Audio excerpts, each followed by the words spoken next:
श्री वृंदावन बिहारी लाल की जय। बांके बिहारी लाल की जय। कुंज बिहारी श्री हरिदास।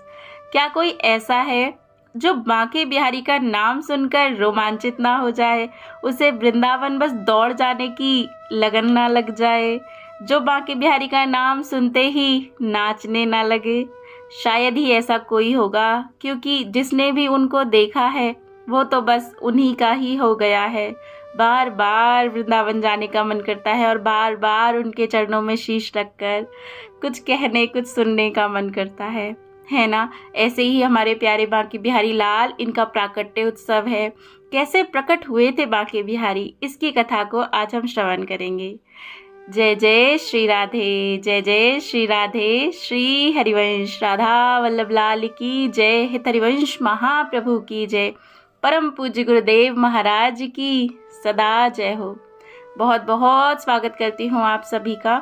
आइए मिलकर सुनते हैं हमारे जो बांके बिहारी लाल हैं वो कैसे प्रकट हुए।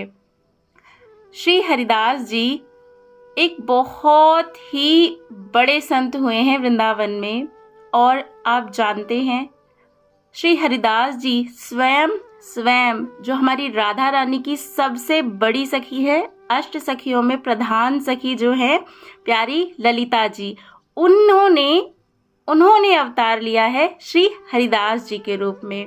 तो हरिदास जी कोई मानव नहीं है, सबसे पहले तो हम यही सी बात को समझ ले। वो साक्षात श्री जी की सखी ललिता जी हैं।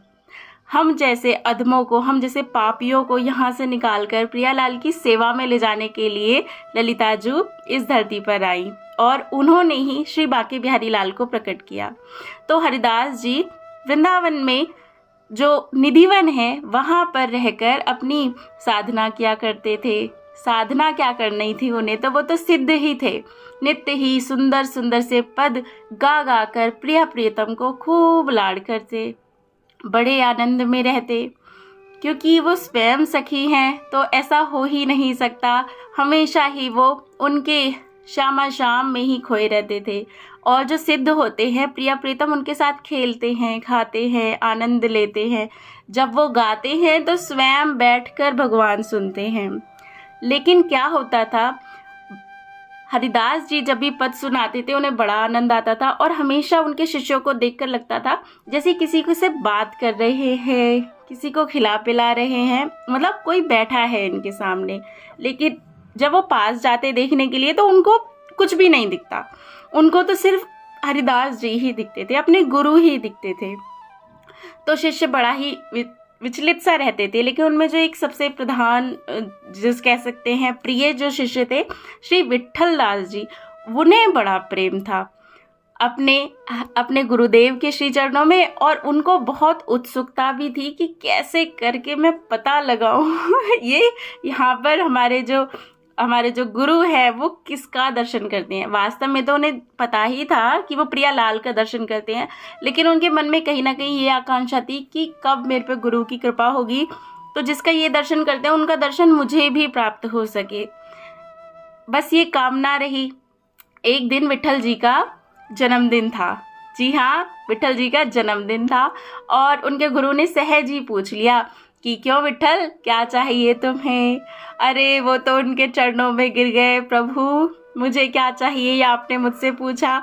आज मेरे जन्मदिन पर आप खुश होकर अगर मुझे कुछ उपहार ही देना चाहते हैं तो कृपा करके जिनका आप नित्य दर्शन करते हैं, जिनसे आप नित्य ही लाड़ लड़ाते हैं, कृपा करके मुझ पर भी कृपा कर दो कि मुझे भी उनके दर्शन हो जाएं।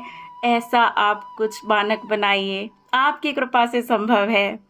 तो हरिदास जी बहुत प्रसन्न थे और विट्ठल जी उनके प्रिय शिष्य थे।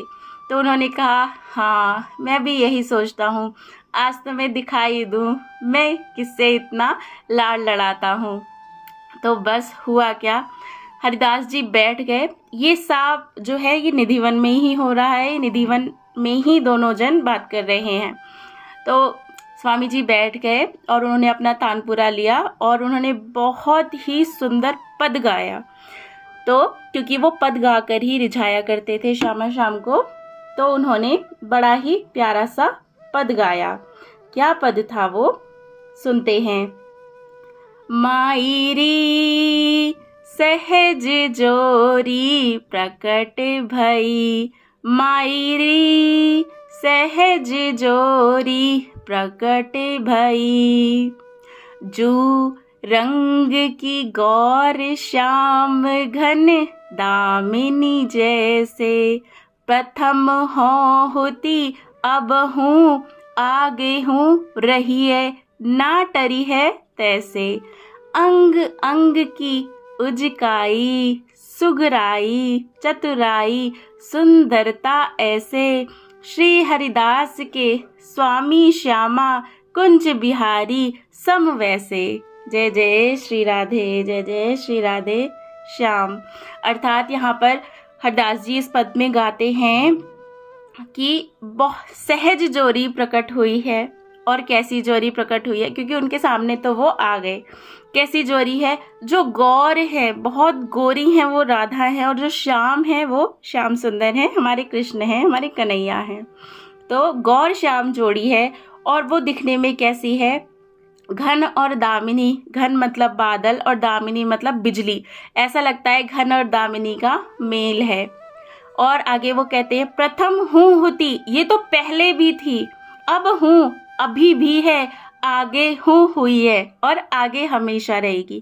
क्योंकि जो श्यामा श्याम की जोड़ी, जो हमारे बिहारी जी हैं, वो नित्य हैं। ऐसा नहीं है अभी आए अभी गए, नहीं, भगवान नित्य हैं। तो वो अपने पद में स्पष्ट कह देते हैं प्रथम हूँ होती, पहले भी थी, आज भी है और सदा रहेगी। ऐसे हैं हमारे श्यामा श्याम। अंग अंग कैसे हैं उनके? बड़े सुंदर हैं, बड़े सुकोमल हैं और बड़े ही चतुर हैं, और ये बहुत सुंदर हैं। ऐसा सा सुंदर सा पद जो है हरिदास जी श्यामा श्याम को सुनाते हैं। और श्यामा श्याम जब दोनों प्रकट होते हैं आनंद में भरकर उनका गान सुनकर, तो इतना तेज प्रिया प्रीतम के श्री अंगों से निकल रहा था, इतना तेज निकल रहा था कि जो उनके विट्ठल जी तो शिष्य थे ही, वहाँ पे और भी कई शिष्य आ गए सुनकर। और इतना तेज था कि किसी को कुछ दिखाई नहीं दे रहा था, मतलब आंखें ऐसे चौंधिया गई थी सबकी कि कुछ भी वो देख नहीं पा रहे थे।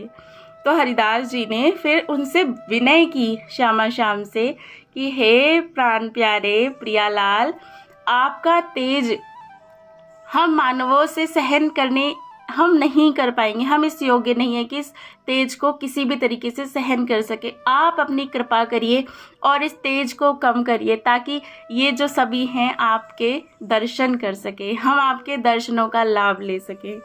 तो प्रिया प्रीतम ने उनकी प्रार्थना सुनकर अपने तेज को इतना किया ताकि वो देख सके। और जो उन्होंने देखा है, क्या कोई इस चीज़ का वर्णन कर सकता है कि भगवान और भगवान में भी हमारे प्यारे श्यामा श्याम दोनों परस्पर खड़े हैं और दर्शन दे रहे हैं। तो उनकी माधुरी का क्या वर्णन किया जा सकता है? नहीं कर सकते। ऐसा ही जो दर्शन कर रहे हैं उन्हें कितना आनंद हो रहा है, ये तो हमारी सोच से भी परे है।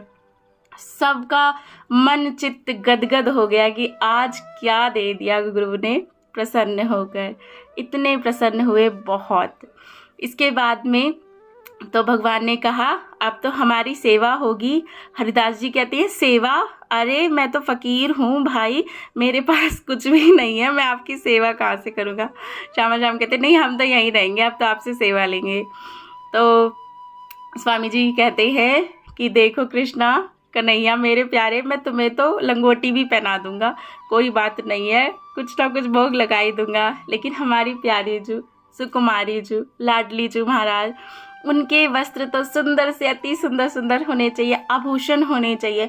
और मैं आपसे क्षमा चाहता हूँ, इतने आभूषण और इतने वस्त्रों की व्यवस्था मैं संत एक फ़कीर नहीं कर पाऊँगा, आप मुझे क्षमा करिए। आप ऐसा करिए, आप दोनों ना एक ही हो जाइए। उन्होंने विनती करी कि श्यामाजू आप श्याम जी में ही समा जाइए और मैं इनकी सेवा करूँगा। तो बस भक्त की प्रार्थना, एक्चुअली पता है हरिदास जी जानते थे कि आगे आगे कलयुग बढ़ता रहेगा, तो जो अंग सेवी हैं और पता नहीं किसके कैसे आगे भाव रहेंगे, तो इसीलिए उन्होंने राधा रानी से प्रार्थना की कि आप ना श्याम सुंदर में ही समा जाओ। असली कारण तो ये था। तो इसके बाद में क्या हुआ, प्रिया प्रीतम एक दूसरे को देखते हैं और मुस्कुराते मुस्कुराते क्या होता है, दोनों एक दूसरे में समा जाते हैं। पता ही नहीं चलता कि कौन किसके अंदर समा गया है। तो राधा रानी बिल्कुल अदृश्य हो गई और वहाँ से श्याम भी चले गए। लेकिन उन दोनों के अप्रकट होने के बाद, उनके जाने के बाद, वहाँ पर जो हमारे बिहारी जी हैं, जो हमारे बांके बिहारी लाल हैं, वो वहाँ खड़े हो गए, वो प्रतिमा वहाँ रह गई। तो इस तरह से, और जब सबने उनके दर्शन किए, सबका मन निहाल हो गया, गदगद हो गया कि आज तो हमें क्या मिल गया, हम कह ही नहीं सकते। तो बहुत प्रसन्नता हुई। इस तरह से ये बिहार पंचमी का ही दिन था जिस दिन ये सारी लीला हुई थी। इसीलिए बिहार पंचमी के दिन ही श्री बांके बिहारी लाल का प्राकट्य उत्सव बहुत बहुत ज़्यादा धूमधाम से श्री वृंदावन में तो मनाया ही जाता है। लेकिन जो भी बिहारी जी के चरणों से जुड़े हैं, जो भी भक्त जानते हैं बिहारी जी को, तो वो अपने अपने घरों में उत्सव ज़रूर मनाते हैं। तो आप भी ज़रूर उत्सव मनाएं। बिहारी जी प्रकट हुए हैं और जानते हैं बिहारी जी की खासियत है, उनके पास जाएंगे आप, उनसे कुछ भी मांगेंगे, कहते हैं वो सब देते हैं। और कहते क्या है, देते ही हैं। इतना देते हैं कि देते देते बेचारे खुद को भी दे देते हैं। तो भगवान खुद को ही दे देते हैं। अगर हमें उनसे प्रेम हो गया, अगर हमें उनकी याद आ रही है, अगर हम उनका नाम जप कर रहे हैं, तो आप समझिए बिहारी जी ने खुद को ही दे दिया। अब इसके बाद वो क्या दे सकते हैं। तो अगर किसी के मन में कोई कामना हो तो अवश्य ही बिहारी जी से ज़रूर करें। वृंदावन जाएं तो बिहारी जी के दर्शन अवश्य अवश्य अवश्य करें और आपके मन की मनोकामना पूर्ण हो, ऐसी आशा करती हूँ। और ये सुंदर सी कथा आपको बहुत आनंदित की होगी, ऐसी भी आशा करती हूँ। अगर आपने चैनल को सब्सक्राइब ना किया है तो अवश्य कर लीजिए, और अगर कर दिया है तो रेगुलर सुनते रहिए और सुंदर सुंदर सी कथाएं। बांके बिहारी लाल की और भी बहुत बहुत प्यारी प्यारी लीलाएं हैं, आगे हम कंटिन्यू करेंगे। तो प्रेम से कहिए जय जय श्री राधे। बांके बिहारी लाल की जय। जय श्री राधे। श्री हरिदास, श्री हरिवंश, श्री हरिवंश, श्री हरिवंश।